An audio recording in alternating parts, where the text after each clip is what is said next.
कि जिस समय हम सेवा में हैं उस समय फिर न किसी की सुननी है, ना अपनी बोलनी है, ना हमें नेत्र देने हैं और ना हमें सेवा रोकनी है, चाहे कुछ भी हो जाए। और लोग कहते हैं धर्मात्मा को दुख मिलता है।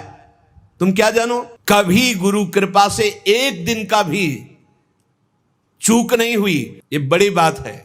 यह है भगवान की आराधना का बल। सच्ची कहते हैं बड़ा सुख मिलता है जब अपने इष्ट के चरणों में साष्टांग लौट कर और उनकी तरफ देखते हुए। बहुत कृपा होती, बहुत कृपा होती। जब तक ये शरीर स्वस्थ है, बुढ़ापा दूर है, आनंद लूट लो भाई। ये कमाने का समय गंवाने का नहीं है। महापुरुषों की पहचान होती है, उनकी एक रस दिनचर्या चलती, उनकी दिनचर्या में फर्क नहीं पड़ेगा, शरीर में भले फर्क पड़ा हो। जहां युद्ध के लिए ललकार हो रही वहां नाम कीर्तन शुरू कर दिया। लेकिन ये आजकल जैसा बनावटीपन किया जाता है, ऐसा मत करो भाई। हर काम वीडियो के लिए नहीं है। जब अंदर होता है प्रसार तो सबके हृदय में होता है प्रचार, और जब अंदर प्रसार नहीं तो बाहर प्रचार लाख करते रहो, कुछ नहीं होता। देखो, सेवा यदि श्यामा श्याम की मिल गई जिस उपासक को प्रगट सेवा, तो समझ लो कि उसको निकुंज में पूर्ण सेवा का अधिकार प्राप्त हो गया है। तब यहां सेवा मिली। हमारी बात मान लेना, यह महापुरुषों की बात कहते हैं। श्यामा श्याम की सेवा में रुचि हो ही नहीं सकती यदि श्यामा श्याम ने स्वीकार ना किया हो। जब कोई हरिवंश शरण हुआ, रसिक शरण हुआ, तो हमारी प्यारी जो प्यारे जो परस्पर बैठकर तत्काल निश्चित करते हैं उसकी सेवा, कि ये निकुंज में आएगी, कौन सेवा करेगी, क्या सेवा, इसका क्या नाम होगा, क्या रूप होगा। उसी के अनुसार उसको यहाँ सेवा में रुचि होने लगती है। बोले हमें सबसे ज्यादा चंदन घर्षण में रुचि, हमारी चंवर डुलाने में रुचि। ये श्यामा श्याम आपको चाह रहे हैं कि आप चंवर डुलाएं, श्यामा श्याम आपको चाह रहे हैं कि आप गाएं, श्यामा श्याम चाह रहे हैं कि आप द्वार पर खड़े रहें। ये सब सेवाएं श्यामा श्याम चाह रहे हैं और निश्चित किया, तब आपको सेवा मिली, मान लीजिए। पर सेवा में एक अनन्य निष्ठा होनी चाहिए। अगर आप श्री जी की सेवा कर रहे हैं और आपके पास कोई प्रिय मिलने वाला आया है, तो आपके नेत्र नहीं जाने चाहिए। सेवा से हटकर नेत्र गए, इसका मतलब अभी सेवा में प्रीता नहीं। गुरुजन आ जाएं तो श्री जी को विराजमान करके खड़े हो गए, वो इतना धैर्य रख ही नहीं सकते, तुरंत आपसे कहेंगे आप सेवा में लगिए, क्योंकि वो जानते हैं सेवा का महत्व। और अन्य कोई प्रियजन आया है या कोई बहुत से बड़ा लाभ का विषय है या बहुत से बड़े हानि का विषय है, सेवा से आंख नहीं हटानी चाहिए। इतना महत्व सेवा में देना चाहिए कि जिस समय हम सेवा में हैं उस समय फिर न किसी की सुननी है, ना अपनी बोलनी है, ना हमें नेत्र देने हैं और ना हमें सेवा रोकनी है, चाहे कुछ भी हो जाए। अब ये निष्ठा पकड़ लो तो अभी माया पर विजय प्राप्त कर लोगे। बड़े महापुरुषों ने सेवा सुख के लिए अपने सर्वस्व का समर्पण कर दिया। श्री आस्करण जी महाराज नाम के महाभागवत हुए हैं, जो अपने लोग नाम कीर्तन करते हैं श्रृंगार आरती के बाद। हाँ, आस्करण मधुकर जयमल नृप हरिदास जन दासा, ऐसा आता है। तो आस्करण जी के इष्ट श्री राधा मोहन जो थे, इन्होंने विचार किया कि राजकाज में हर क्षण कोई न कोई जब सेवा में बैठते तो राजा, तो आप ये सलाह, ये सेवा, ये सब बंद कर देना चाहिए। जिस समय हम श्री जी की सेवा में है उस समय अन्य कोई वार्ता नहीं, अन्य कोई नहीं, बस उन्हीं के रूप गुण का चर्चा करते हुए। अगर हम सेवा में हैं तो उनका चर्चा का तात्पर्य है पद गुनगुनाते, जिस समय की जो हम सेवा कर रहे हैं उस समय के पद गुनगुनाते हुए या उनकी रूप माधुरी में चित्त लगाए हुए सेवा में। इससे बड़ी कोई बात नहीं। यदि सेवा मिल गई श्री जी की तो आप ये समझ लीजिए कि आप श्री जी के पास जाने का पास मिल गया आपको। बड़े बड़े महापुरुषों ने कहा भजन करना, साधना करना, ये सब हो सकता है, लेकिन प्रभु की सेवा में अनुराग, गुरु की सेवा में अनुराग, संत सेवा में अनुराग, समाज सेवा में भगवत भाव से अनुराग, ये बहुत कठिन बात है। ऊर्ध्वबाहु विरोमेश न कश्चित शृणोति में धर्मादर्थश्च कामश्च किम धर्मम न सेव्यते। भगवान श्री कृष्ण द्वैपायन व्यास देव जी कहते, मैं दोनों हाथ उठाकर कहता हूं, मेरी बात सुन लो, मान लो। सेवा से सब प्रकार की संपत्ति प्राप्त हो जाती है, जो चाहिए आपको, लौकिक पारलौकिक।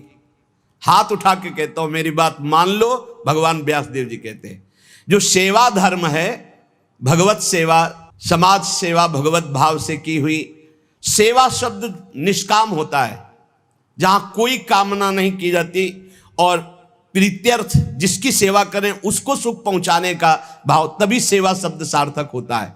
कोई भी ऐसी कामना नहीं जो सेवा से पूर्ण ना हो जाए। जो सेवा धर्म का आचरण करता है उसके संपूर्ण जीवन में आनंद ही आनंद, सुख ही सुख रहता है। और लोग कहते हैं धर्मात्मा को दुख मिलता है। तुम क्या जानो, तुम बाहरी बात देखकर कहते हो दुख मिलता है। हृदय आनंद में वो डूबता है जो किसी भी वैभव में, किसी भी सुख में, किसी भी अनुकूलता में नहीं होता। अभी आपने सेवा धर्म को स्वीकार नहीं किया। सच्ची कहते हैं, सेवा में जब ये शरीर जाता था तब भी किडनी फेल थी, 20 वर्ष से फेल है। कभी गुरु कृपा से एक दिन का भी चूक नहीं हुई और कभी जानने नहीं दिया कि शरीर में कष्ट है। 7 बजे से लेके कभी कभी 11 बजे तक सेवा का सौभाग्य मिलता, बिल्कुल कभी नहीं जानने दिया। बड़ी से बड़ी सेवा की जो आज्ञा हुई तो वही गुरु बल सब कार्य कराता था। कहीं सेवा में कभी ऐसा में नहीं, जब सेवा के बाद आए तो भले लेट गए, फिर सामर्थ्य नहीं रही भिक्षा भी मांगने की, पर जब सेवा में गए तो एक अपार सामर्थ्य गुरु कृपा से आ जाती थी। सेवा में एक अद्भुत सामर्थ्य है। समस्त कामनाओं के बीज वासनाओं का नाश करने की सामर्थ्य भगवत सेवा में है। श्री आस्करन जी ने अपनी सेवा को सुरक्षित रखने के लिए, ये नरवरगढ़ के राजा है, राजा को बहुत से कार्य होते हैं, पता नहीं किस समय कौन सी राजकीय व्यवस्था के लिए आवश्यकता पड़ जाए, तो ठाकुर सेवा में एकाग्रता की बहुत आवश्यकता होती है। पत्रावली तो सिर्फ पत्रावली पे ध्यान है, इधर उधर नहीं, नहीं तो पत्रावली बिगड़ जाएगी, वो पत्रावली मानी नहीं जाएगी आपकी। भोग लगा रहे हैं तो सिर्फ एक एक कवल पे ध्यान है आपका। बैठे हैं, प्यारी जू प्यारे जू कैसे पा रहे हैं, हित सजनी जू कैसे पवा रहे हैं, प्यारे जू कौन सी पदार्थ की तरफ देख रहे हैं, लाडली जू कौन से पदार्थ की तरफ देख, पूरी भावना में उससे डूब। श्रृंगार तो श्रृंगार कर रहे हैं, स्नान तो स्नान, मतलब सेवा में पूरी तन्मयता आवश्यकता है। अगर तन्मयता नहीं तो फिर बिगड़ जाएगा। मनुष्यों में श्रेष्ठ आस्करण जी ये नरवरगढ़ के राजा थे। इनके ठाकुर का नाम राधा मोहन जो था। ये प्रेम पूर्वक उनकी सेवा में कोई विघ्न न हो इसलिए 10 घड़ी तक का कठोर आदेश दे दिया था। 24 मिनट की एक घड़ी होती है, तो 10 घड़ी कितने हुए? 4 घंटे।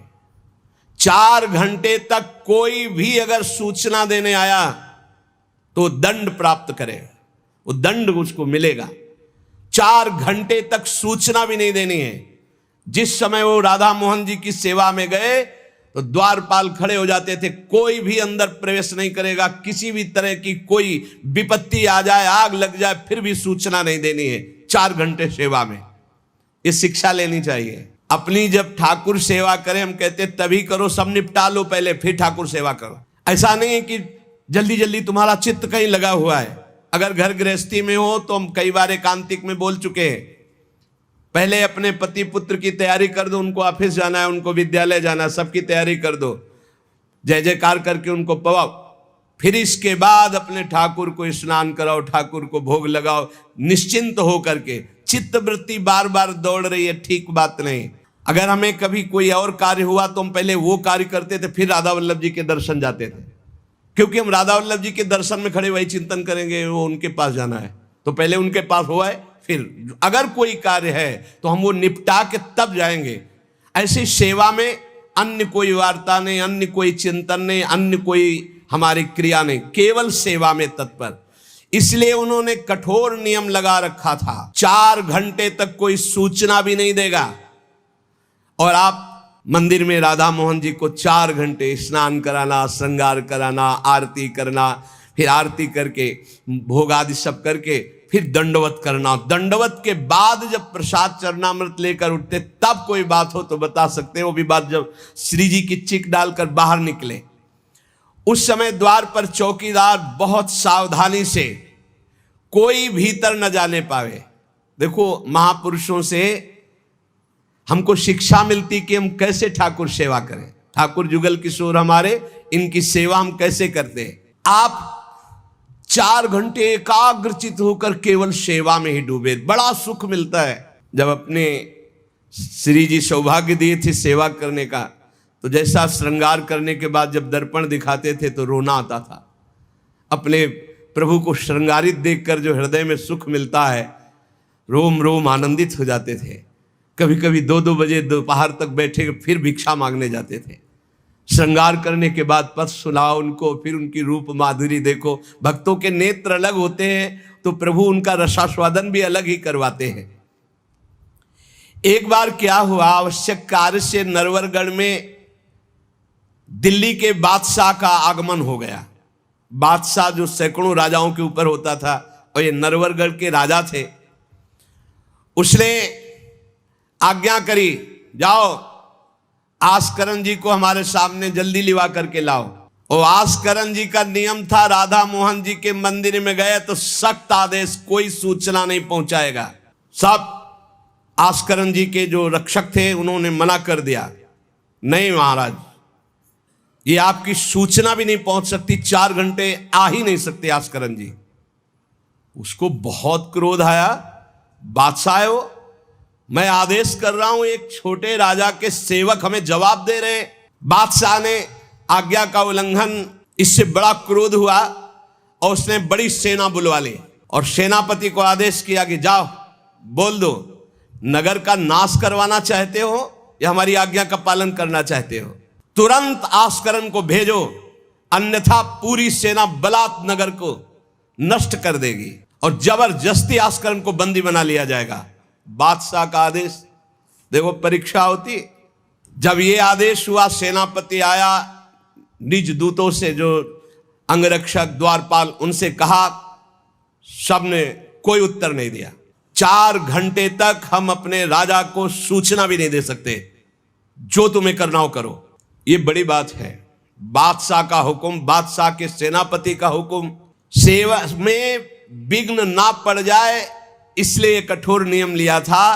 पर सबके हृदय में घबराहट थी कि अब क्या होगा जब बादशाह नाराज हो गया, सेना आ गई, सेनापति आ गए, अब क्या होगा।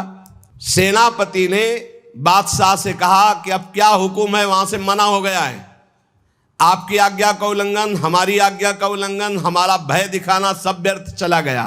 बादशाह ये बड़ा आश्चर्य हुआ कि ये आस्करण जी के पास सूचना ही नहीं पहुंचाई जा रही और हमारे भय का इसके ऊपर कोई असर नहीं। पर आस्करण जी बहुत साधु प्रकृति के हैं, बड़े प्रियजन हैं, आक्रमण करना तो उचित नहीं, मैं स्वयं जाकर के देखूं क्या बात है। राजा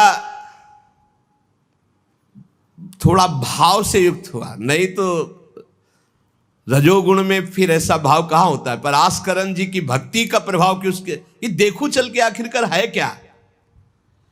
बादशाह स्वयं आया।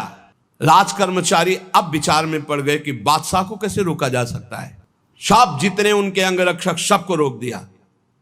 ये बड़ी बात है, यह है भगवान की आराधना का बल। नहीं, बादशाह को कौन रोक सकता है, एक छोटे राजा ये है। उनके सैनिकों ने, द्वारपालों ने रोक दिया और बादशाह से कहा, राज आज्ञा का उल्लंघन हम नहीं कर सकते, ना हम सूचना दे सकते हैं और ना किसी और को अंदर जाने दे सकते हैं। किसी और को अंदर नहीं जाने दे तो हम जा सकते हैं। बोले हाँ, आप बादशाह हैं, आप जा सकते हैं, लेकिन आपके साथ कोई नहीं। बादशाह राजी हो गया। देखे आखिरकार अंदर क्या है। वहां जाके देखा तो आस्करण जी की सेवा हो चुकी थी संपूर्ण। अब वो दंडवत कर रहे थे। कई बार हमने प्रार्थना की है उपासकों से कि 11 दंडवत, 21 दंडवत, 51 दंडवत, 108 दंडवत, जितनी सामर्थ्य हो नियम ले लो, रोज करो।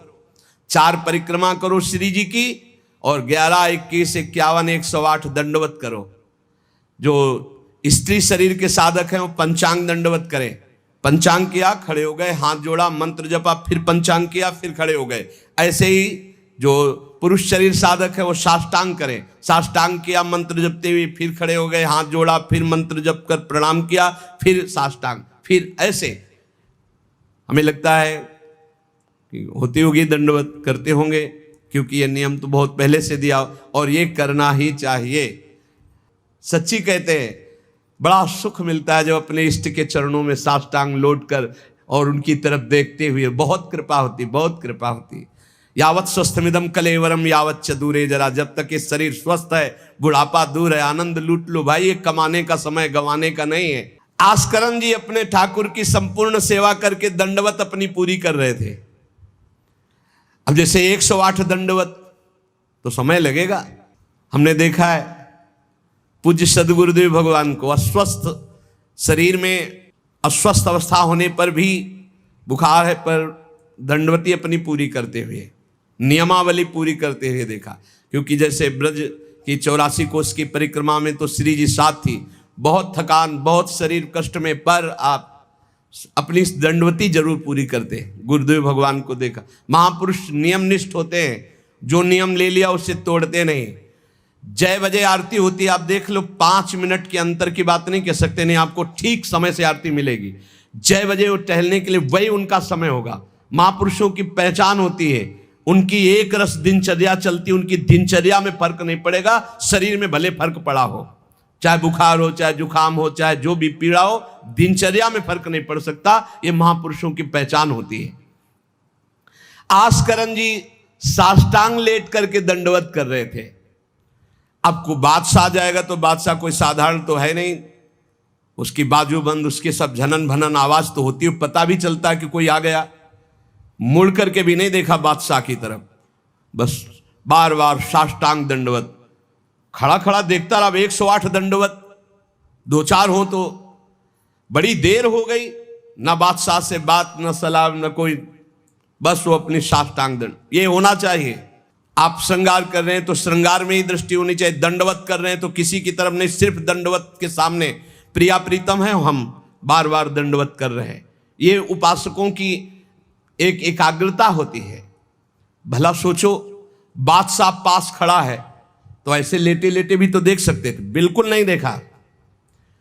राजा को, बादशाह को बड़ा आवेश आया कि इतनी देर से मैं खड़ा हूं, पहले तो वहीं सब नाना करते रहे, इतनी देर से खड़ा हूं, ना कोई प्रणाम, ना नमस्कार, ना हमारी तरफ देख रहा है, क्या है।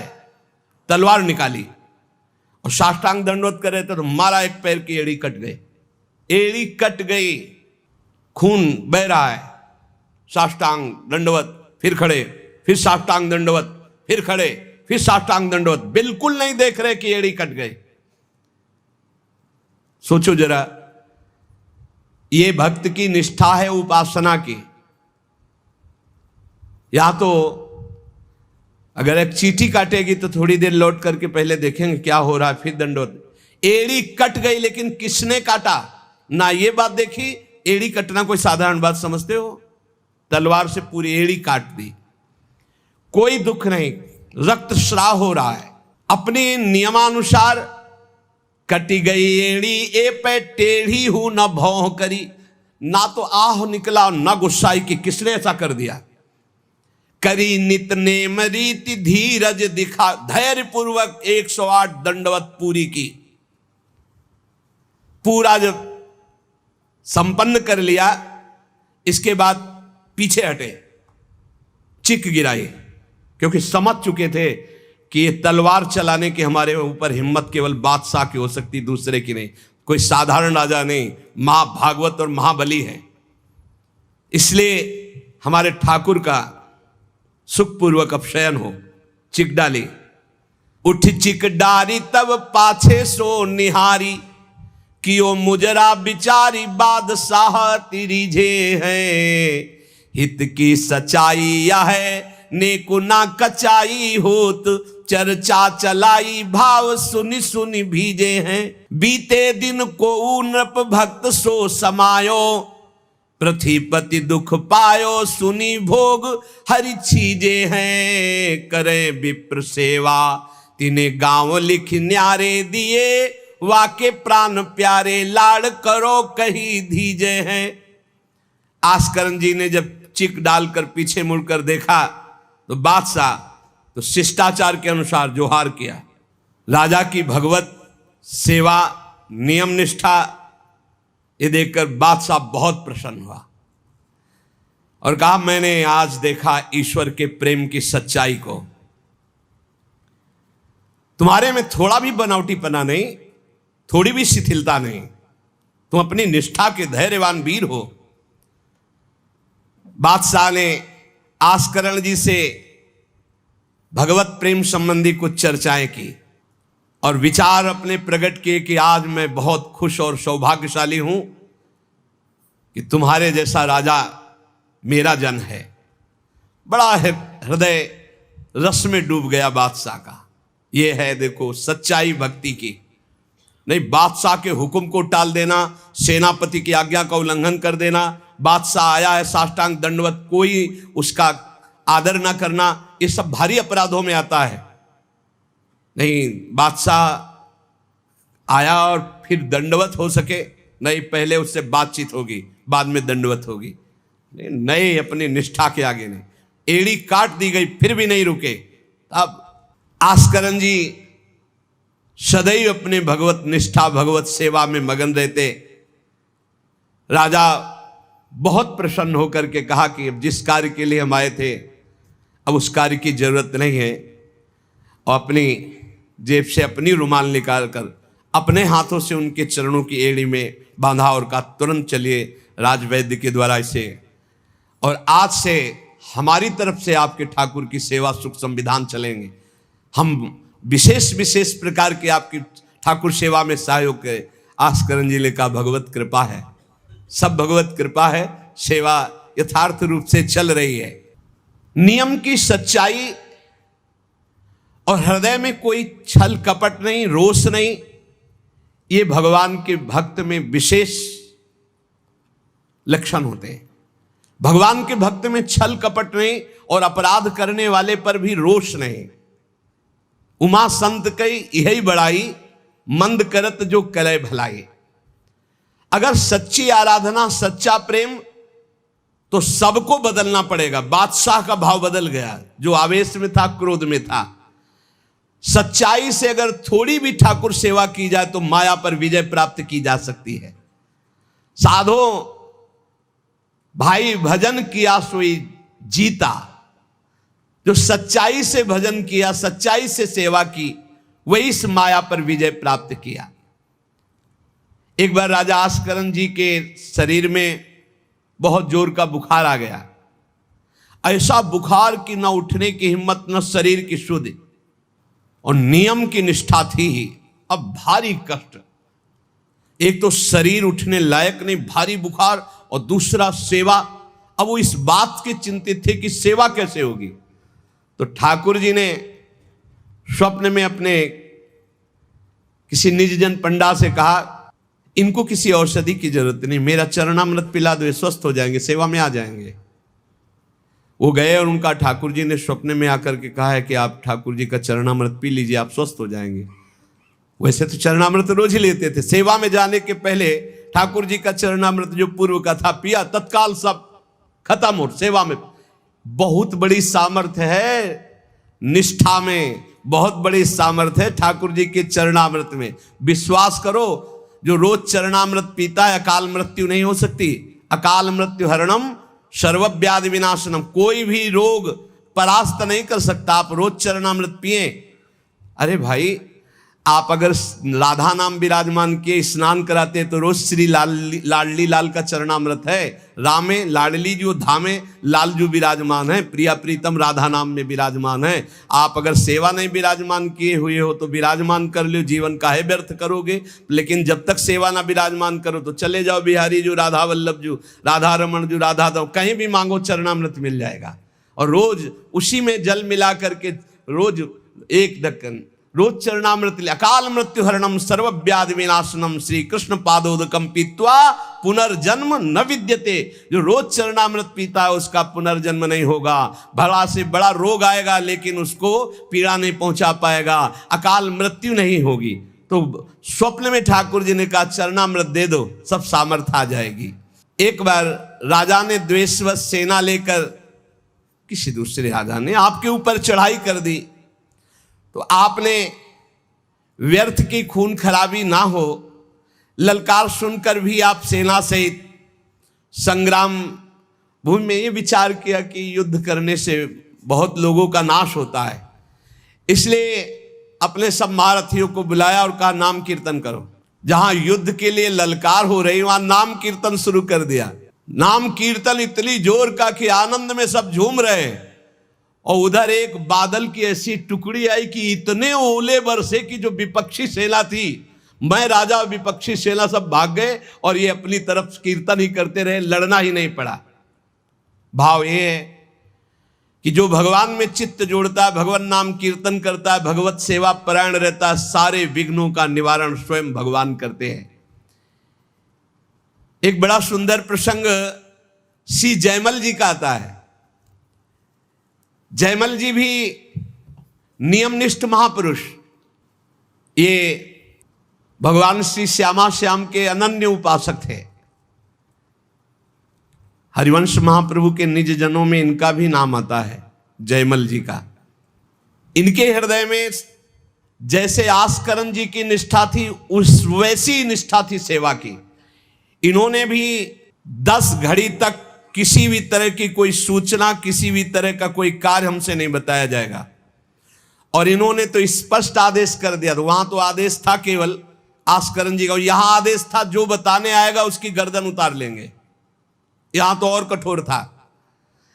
जयमल सिंह जी, वैसे इनका पहले निवास मेड़ते में था, और ये बड़े अनुरागी प्रिया प्रीतम के, इनको प्रिया प्रीतम की सेवा में थोड़ा भी विघ्न बर्दाश्त नहीं था।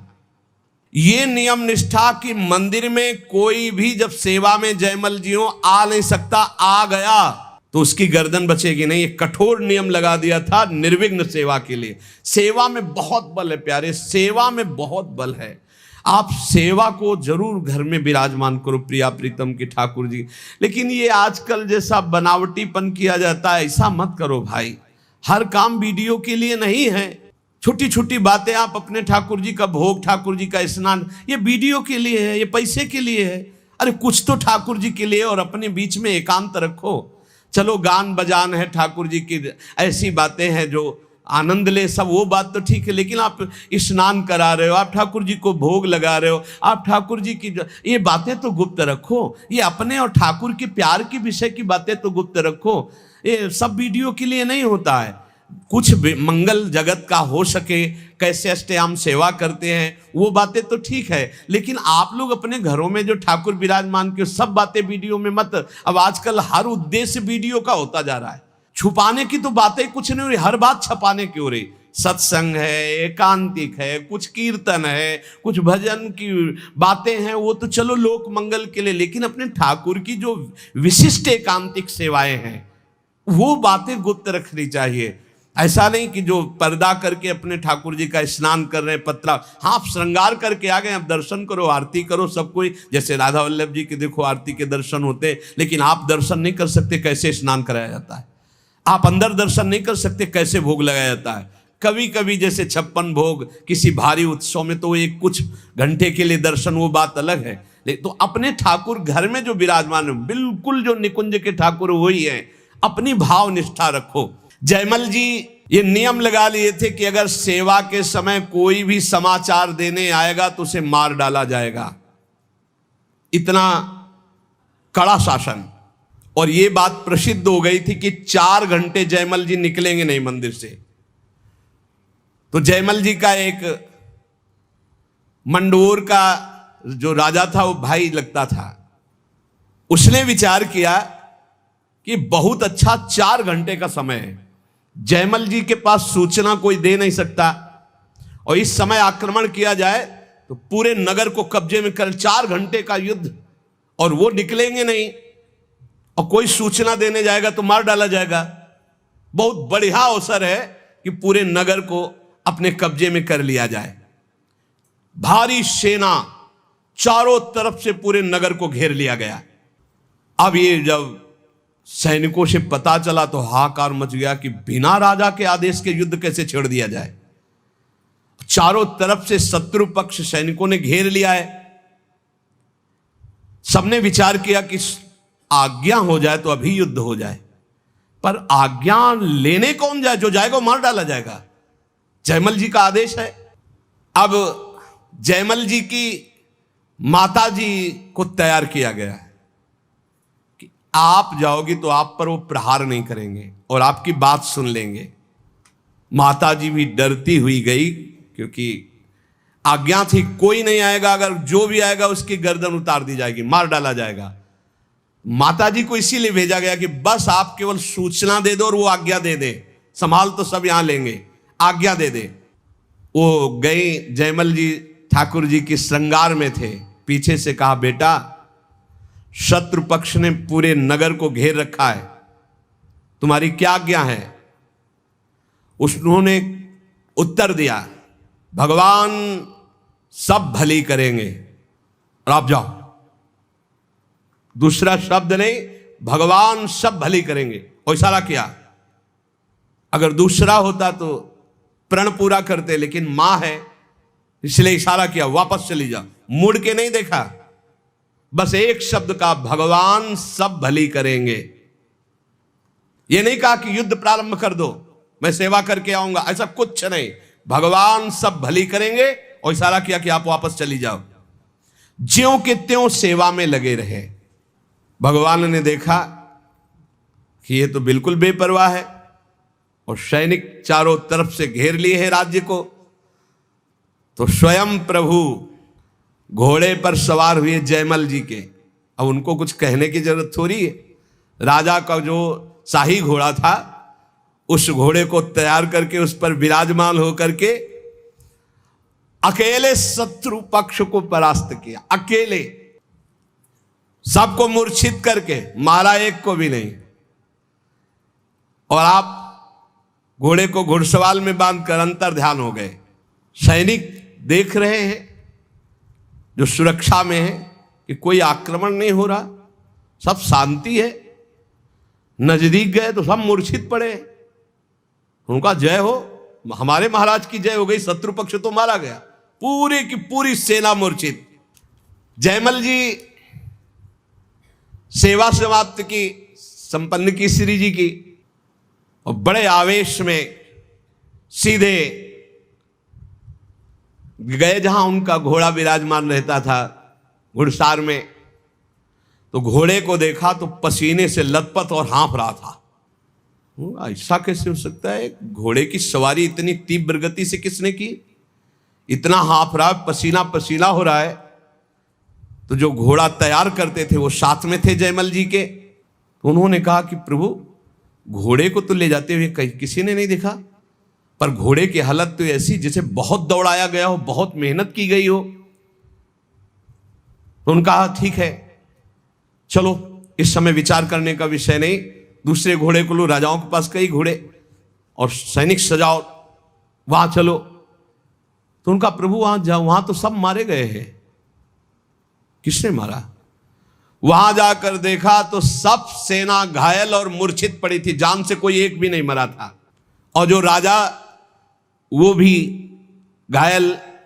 जयमल जी नजदीक गए, देखा तो कि ये मेरा वो भाई ही है, मेरा शत्रु बनकर के आया है। तो वो रो के कह रहा था कि भाई, मुझे नहीं पता था कि तेरा सांवला सिपाही एक ही इतना बलवान है। मैं कभी युद्ध में नहीं आता, मैंने कभी तुम्हारे उस वीर को नहीं देखा।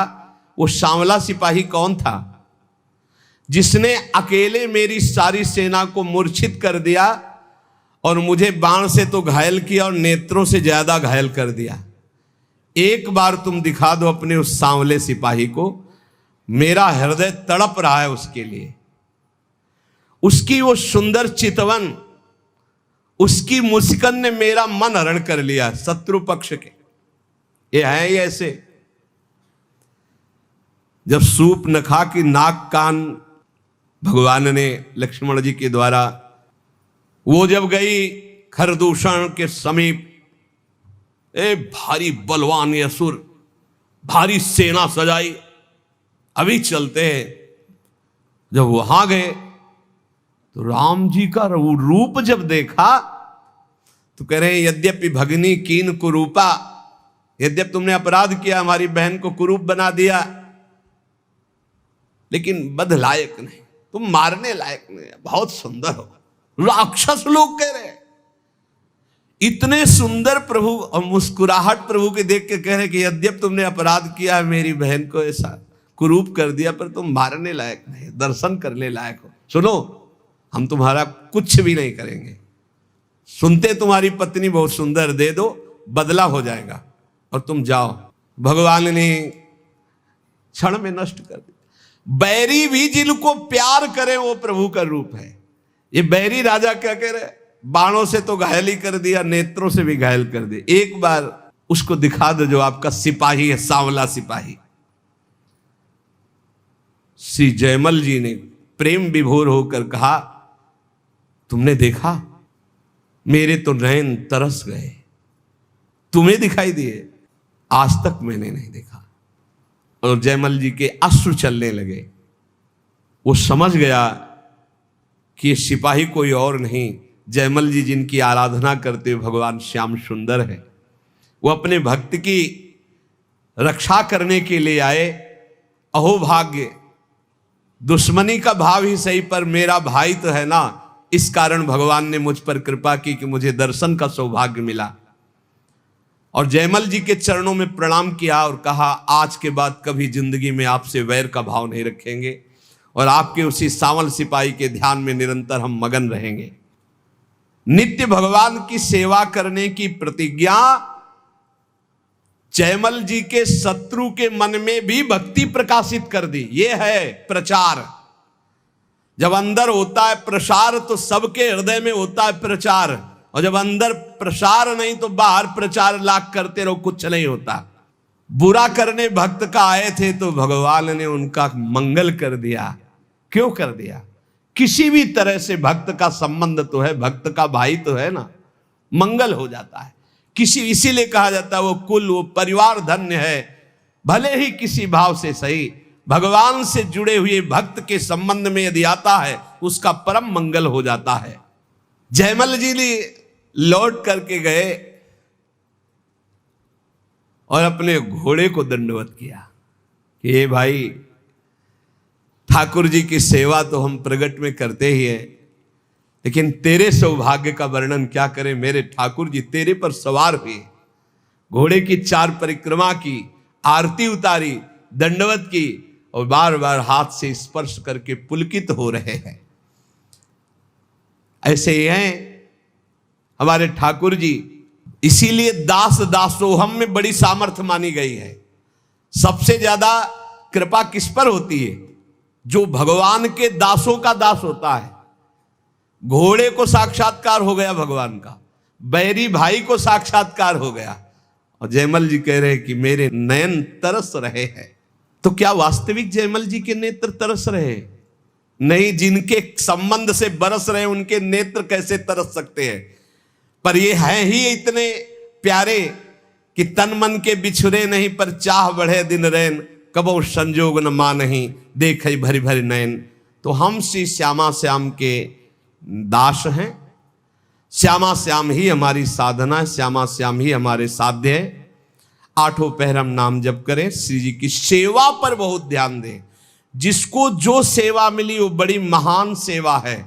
कभी ऐसा ना समझे कि किसी की द्वार पे या कहीं बहुत दूर सेवा लगी है तो सोचे कि नजदीक सेवा वालों का तो बड़ा सौभाग्य। नहीं, आप देख लीजिए, सनक सनंदन सनातन सनत कुमार जी ने जब जय विजय को शाप दिया तो अंदर प्रवेश होने का अधिकार खो दिया।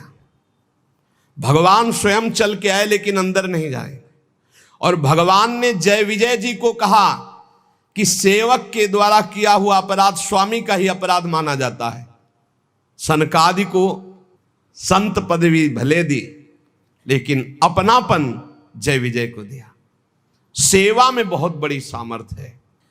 कोई भी सेवा, कहीं की भी सेवा मिली, वो श्री जी की सेवा है। वृंदावन धाम है, महारानी जी की सेवा में आप हैं। महारानी जी के सेवक को निश्चित वो सुख प्राप्त होता है जो किसी और पद से नहीं होता। बस सेवक शरण सदा रहे, अनंत नहीं विश्राम, कै वाणी हरिवंश की, कै हरिवंश नाम। या तो वाणी जी और या नाम जी, ये हमारे जीवन है, यही हमारा सर्वस्व है। हर समय नाम वाणी में रहो और सेवा में तन्मयता रखो।